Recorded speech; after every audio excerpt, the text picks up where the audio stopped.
Okay, hey guys, welcome back to my channel. My name is Tiana, but you can call me T. And I'm just doing a follow-up video to the last video that I did, which was my layoff video. I just want to say thank you to everyone who watched that video, and especially to everyone that subscribed to the channel, because you guys really blew my channel up. You really blew that video up.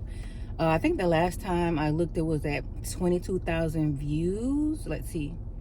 So if I refresh, I'm at 25,000 views right now for that video. 972 subscribers, so I'm almost at 1,000 subscribers. On my way to being monetized on this channel. So thank you guys so much for that. I really appreciate it. I wanted to also give a little of my background and also answer some of the questions and reply to some of the comments that I received. So I want to say a very special thank you to everyone that sent me so much support, advice, all of that. I really appreciate you guys. It really means a lot to me, especially coming from strangers. So I appreciate you guys. For the most part, a lot of the comments were pretty positive. I would say like 95%. There were only a few that were negative, saying that, oh, you were saying that you were late so nonchalantly.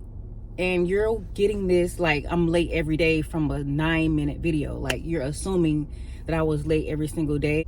I was late one day, and you guys just assumed that I was late, or those people assumed that I was late every single day my 11 years with the company. This year we work remotely since COVID. We just went back into the office more frequently this year. So I was hybrid. So I went into the office for 2 days and I worked from home 3 days. And the day I was going into the office was one of my in-office days. So unfortunately, I was just late that day. But yeah, so that wasn't the reason I was laid off. Over 200 people, 200 people were laid off that day, and I was just one of those people. Another comment said something about, you were there for 11 years, you didn't save money, that was irresponsible. You assumed that. I never said that. You assumed that. It's a week later after being laid off, and I can honestly say that I feel better. You know, it was just the initial shock of being laid off. Like, I went to this job every single day for 11 years, besides maternity leave, obviously. But just that shock, like, wow, I don't have a job anymore. So I'm not sad anymore. I've come to terms with the fact that I don't have a job. I'm not with that company anymore, and I've moved past it. Now I'm focusing on trying to get, I've already updated my LinkedIn. I have to work on my resume. I haven't done that yet. I have not done a resume in 11 years, guys.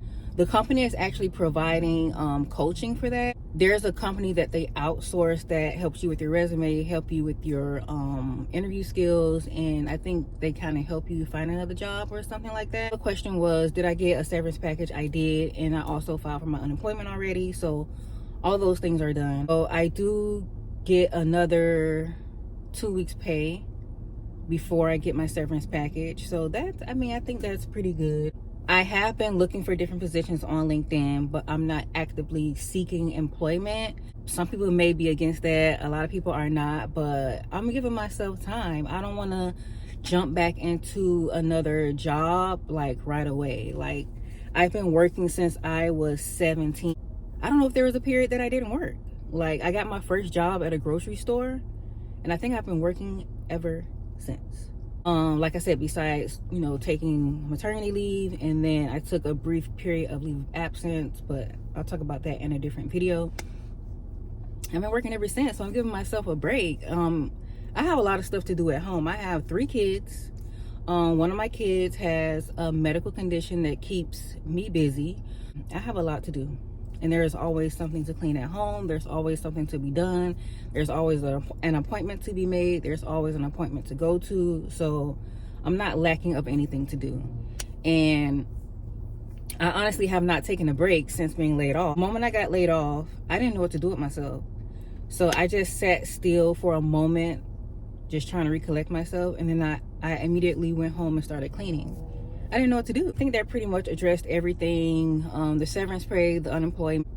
I got a lot of comments about like opening my own business. I've tried to do that many times. Maybe I just didn't put that much effort into it, but I've had like a clothing business, a party business, jewelry, food, t-shirts, party decor. Like, I'll try a little bit of everything. I think some things are easier to probably get back into, like doing the t-shirts, doing the party favors. I can probably put myself out there more now that I have more time on my hands. But with this economy, like, I know how much people are going to be looking for like party decor, party favors, all that stuff. I'm looking at different things. I also saw people say do DoorDash, Uber Eats. I think I saw a comment about Instacart. I've done DoorDash before. I think I spent more money on gas than I'm actually making money. I also saw someone said if I got my degree out of the company, I hope you were able to get your degree and I hope the company paid for it. I already had my degree when I went to the company. I got my bachelor's right out of high school. Got my master's degree right after I got my bachelor's degree. So by 2009, I graduated high school in 2003, and I got my bachelor's and my master's by 2009. So yeah, my background is aviation. My first real job, I worked at a MRO company, maintenance, repair, overhaul for aviation parts. That particular company was landing gear and wheel and brakes. Started out as a receptionist and then worked my way up to what they call back then it was called a technical librarian. Basically what a technical librarian does is, so you have all these parts for the airplane. So they have different vendors that make manuals for those parts. And so I would basically make sure that we had all the up-to-date manuals, and I would have them published so that the workers in the warehouse would have the most up-to-date material. So I was with that company for 7 years, and then I moved over to the airline. The airline is just not some parts, it's the entire airplane. So I had to learn a little bit more. But once I got familiar with the company, it was basically doing the same thing as with the MRO company, but just on a larger scale. They had paper manuals in the cockpit, so I was responsible for making sure that all of the aircraft had the most up-to-date manuals. Started using the iPad in 2015, 2016, so that got me familiar with what they call the EFB, electronic flight bag.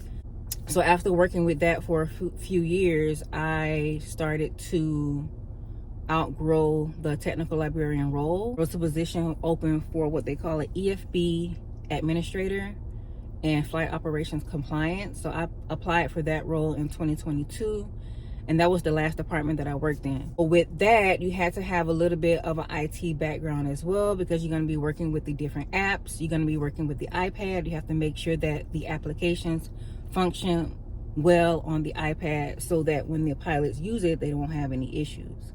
I was also a SharePoint admin, Microsoft SharePoint admin.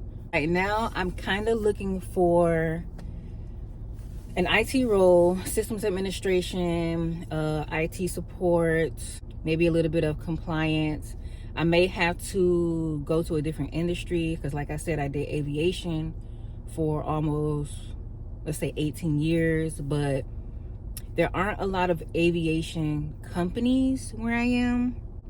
Also, I would like for the position to be remote, maybe hybrid. I think that's pretty much it. I had some notes.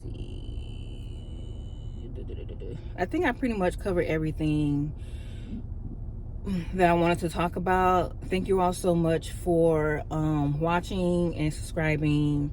I hope you guys continue to watch and support me.